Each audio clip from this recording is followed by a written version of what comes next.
I hope that we had a great spring break. So for English right now, we are going to continue to talk about the spread of Christianity. Okay, so spread of Christianity. So we just talked about the life of Jesus, who is the popular figure of Christianity even today.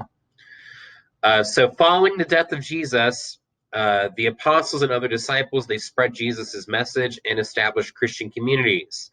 So they spread what Jesus spoke about around various different places and established Christian communities. They first preached only among the Jews of Judea. So originally it was only among the Jewish people that they were preaching towards. Some Jews began to believe Jesus was their Messiah, and at a time it was just a sect within Judaism. So at the time it was just something among certain Jewish people. Disciples of Jesus began to preach in Jewish communities throughout the Roman world. So disciples of Jesus, they would go to Jewish communities all around the Roman Empire. According to tradition, Peter established Christianity in the city of Rome. So, according to tradition, Peter established it there. But it was Paul, who was a Jew from Asia Minor, who had the very biggest role in the spread of Christianity. So, Paul did not know Jesus in the same way some of these early disciples did. In fact, originally he was among those who had actually persecuted Jesus' followers. So, at first, he attacked Jesus' followers. But it is claimed that one day Paul had a vision where Jesus spoke to him. So Paul believed that he had a vision of Jesus speaking to him, and then he decided to spread the teachings of Jesus beyond the Jews and spread it to the non-Jews. So now this new religious idea is being spread to non-Jewish people that were also known as Gentiles. And Paul traveled around the Mediterranean and set up churches from Mesopotamia to Rome. So he traveled around the Mediterranean and set up churches pretty much everywhere, all the way from the Mesopotamian Middle East, which we spoke about, all the way to Rome. So in letters to Christian communities, he wrote about difficult doctrines. That's a vocabulary word. A doctrine is a belief or a set of beliefs. He judged disputes, which are disagreements, and he expanded Christian teachings. So he did all of these things. These letters that he wrote about are largely thought to be part of the New Testament now. The book Romans is believed to have been written by Paul, which are his letters about these various things. Paul stated that Jesus had sacrificed his life out of love for humankind, and that those who believed Jesus was the Son of God and followed his teachings would achieve eternal life. So that he would tell people that Jesus, he sacrificed his own life for humans, and that those who believed that he was the Son of God would achieve eternal life. So this is a old depiction of Paul, the one that we're talking about right here, the one who managed to spread Christianity so far. The persecution. So we mentioned before that Rome was overall fairly tolerant to most religions. That did not include Christianity at first, not for quite a while. Romans suspected Christians of being disloyal to Rome because they refused to make sacrifices to the emperor, honor the Roman gods. Remember, they did make exceptions towards the Jewish people at first before the Jewish people revolted. Uh, there are some similar problems here. Uh, Generally speaking, most religions had to make sacrifices to the emperor, honor the Roman gods in addition to their own. These Christians were not doing that. They were not making sacrifices to the emperor. They were not honoring the Roman gods. And Christians, as a result of this, would meet in secret to avoid persecution.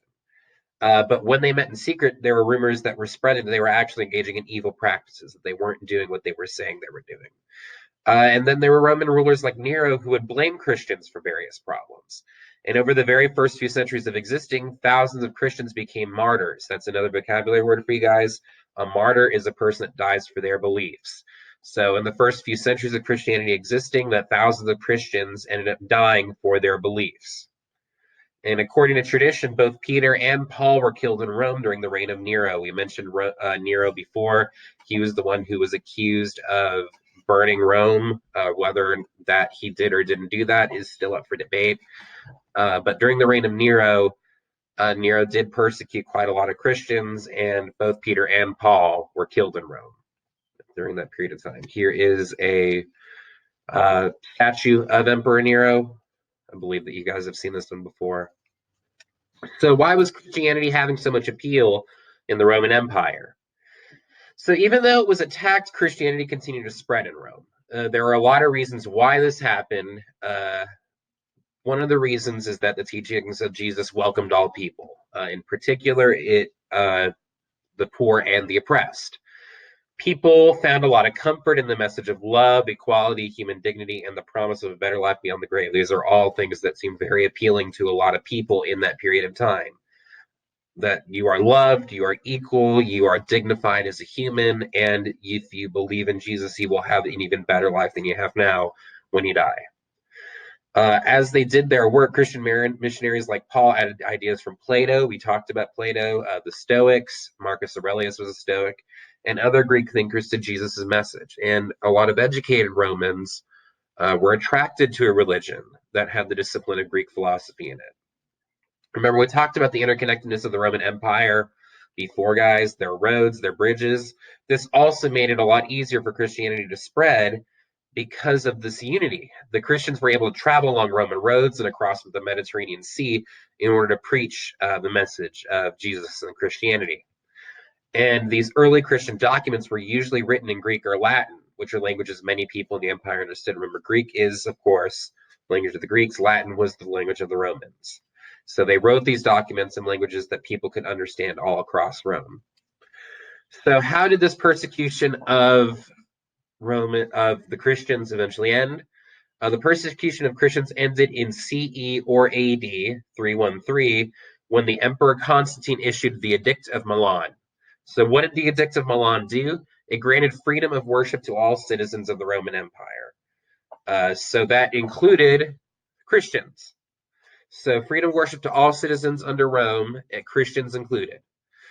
And Constantine was influenced by his mother, who was a devout Christian, in making this decision. And then about 80 years later, despite all of the persecution that Christians had under the early Roman Empire when it was a new religion, Emperor Theodosius made Christianity the official religion of the Roman Empire. So the old Roman religion was being moved out of the way in favor of Christianity instead. And Christianity would become the official religion of the Roman Empire. This is a statue of Constantine, the emperor who gave freedom of worship to all religions, and Theodosius, who ended up making Christianity the official religion of the Roman Empire. All right, so next, please work on the actively learn why Easter is called Easter and other little known facts about the holiday. Since Easter is this weekend, I thought this might be an interesting little article to help you guys out. And there are also a lot of English standards integrated with this actively learn. So please work on this next assignment. Thank you.